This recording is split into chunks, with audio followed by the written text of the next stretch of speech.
Hello YouTube, today I am up on the desk again, and I'm going to be doing a short video just showing what I've been doing to these. As you can see in the background, we've got the lifeboat. There's a crane over there. I'm waiting to have its wheel repaired. I'm doing some basic detailing and weathering on that coach over there. So there's quite a lot happening up here at the moment, but then is there ever not? And as usual, that means I'm not really doing as much to the lifeboat as I'd like to be doing. However, with these I am really pleased so far. Now you remember I was going to build make a sort of heritage bus fleet to go with the heritage railway. As my model railway is based on a heritage line.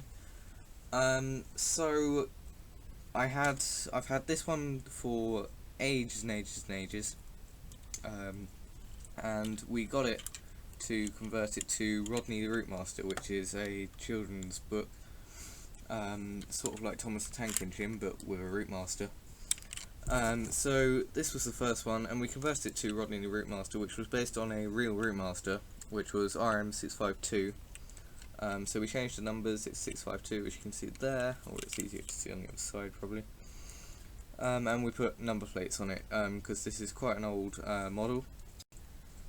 So we put the correct number plates on it to match RM652. Obviously you'll have seen this on the layout. I'm sure you have. It's around Ruston usually. I should point out at this point the reason there's sellotape on top of the Routemaster. That's just when I've been repainting it, I didn't want to get paint on the roof, so I've stuck that on to protect it. I'm not going mad, don't worry. And then, about 2 months ago now, I went out and on a rally I found this. Now this is an even older model. It has no indicator ears, as the Routemaster does.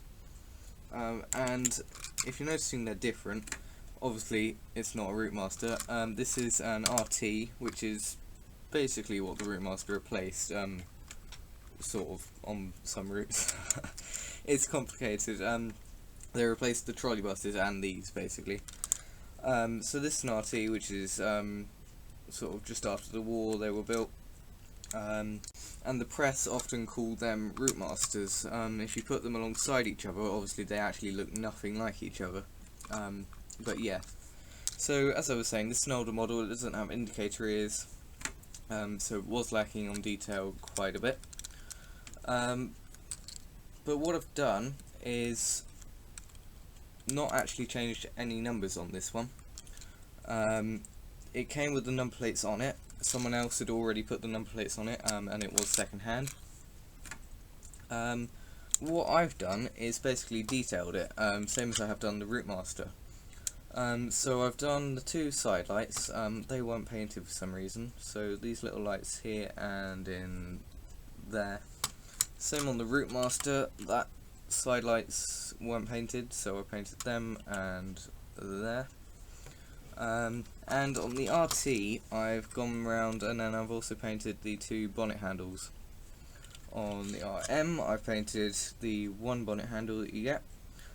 And then I've gone around and painted the, on the side of a Routemaster and an RT, there's an unpainted sort of panel type protector plate thing, which basically goes over the edge, and this protects the paintwork. It stops it all rubbing off and looking untidy when a mechanic's leaning over the side in the engine bay.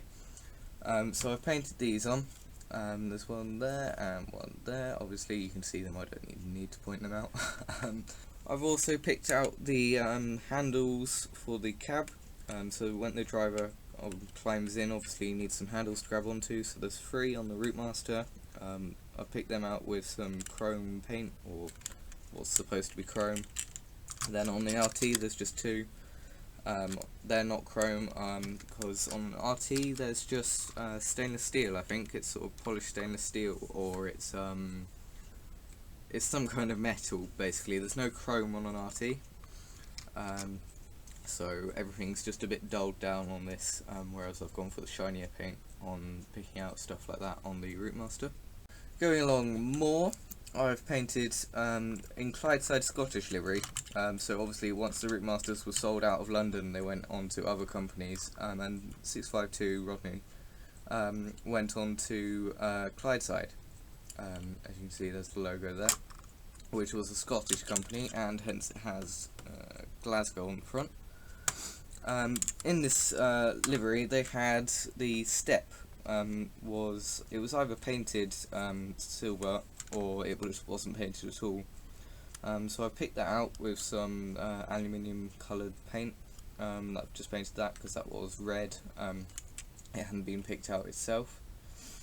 The other thing the Routemaster's got that the RT hasn't got on the front is indicator ears. I keep mentioning these, but these were just completely orange. I can't bring it any closer to the camera, I'm afraid, because it won't focus at all.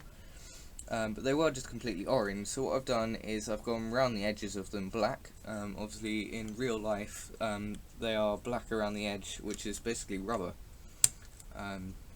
It's something you probably haven't noticed if you're just looking at a Routemaster, but they're lens in the middle and rubber around the outside. So that's what I've done with some matte black. I've just gone around that. So it's lots of small things, but it is helping. I think it's improved them quite a lot. One more thing before we go on to the platform, which is where I've done most of the work on both buses, is I've painted the fuel cap on the RT. That was just stainless steel. Is it stainless steel? It's something like that. It's steel or stainless steel or something in the real thing. So I've just picked that out. Obviously that hadn't been painted either. On the RM, it's on the other side, and that one had already been picked out. I think that's a plastic separately fitted piece or something. So we move around to the back. This is where I've done a lot of work. In fact, if I go away and come back with a little jump cut, I've just gone and got a bus from downstairs, which is one of my dad's. He has quite a large collection, and he changes the routes to routes that he remembers in his childhood. So 140 was one he travelled on a lot. However, this is roughly the same age as this model. And as you can see, the platform is really, really undetailed. It's basically just all been painted red. It's got a black plastic floor. It's got well, that's about it. It's got it's all just red. It's got red right around the outside of the platform, the edge here. It's completely unrealistic. And I've looked at these on models for several years, and I didn't like them. So what I've done is I've gone and painted it completely. As you can see, this isn't finished yet. There will be a ticket box on the bulkhead there, just where my thumb is. But basically I've painted the floor right out, so I've got rid of that horrible red edge, so the platform now comes right out the way it should. And I've put the white on the handles, so instead of just having a completely red handrail there and one completely silver one there, I put the white grip stuff. It does have a name, that material that they wrap around the handrails, so I've painted that on. And then I've also painted the entire interior brown, as it is on an RT. So that was a hell of a job to try and do. It was interesting, shall we say, to try and get a paintbrush in some of those tiny spaces. But I managed it, and I think it looks really, really good. It's far superior is what I was just going to say. I'm really happy with that. And on the RM, it gets even better. So RM model was exactly the same, it was all just red. Even that bit there was red. So I've painted yellow round the corner onto the rear bulkhead. This will also have a ticket box there when it's done. I've painted all the platform floor. This had a huge red bit around the edge, so I painted out the brown and then I painted white on it as well, as Routemasters have the white edging, or they did while they were in Clydeside ownership. Obviously I've painted all the white on the handrails again, which looks far better than it did. Then I've painted the inside of the Routemaster is mostly maroon, so I've gone in with the Crimson Lake, which is actually LMS. You remember I've been painting the footbridge with that, and there's all the parts of the footbridge. I got off the edge, there's all the sides of the footbridge just there, drying. But I painted all of that, which was also pretty impossible to get the paintbrush in there. But then what I've done is I've gone a step further with this, because I thought, well, why not? I like making making my life a misery, I think, because this is a horrible job that I'm doing at the moment, and this also isn't quite complete yet. But on the front of each step of a Routemaster is I don't know if it's stainless steel, it's probably aluminium, but there's an unpainted plate that goes in front of each one, and that just sort of stops, I guess, scuffing of the paint, I think.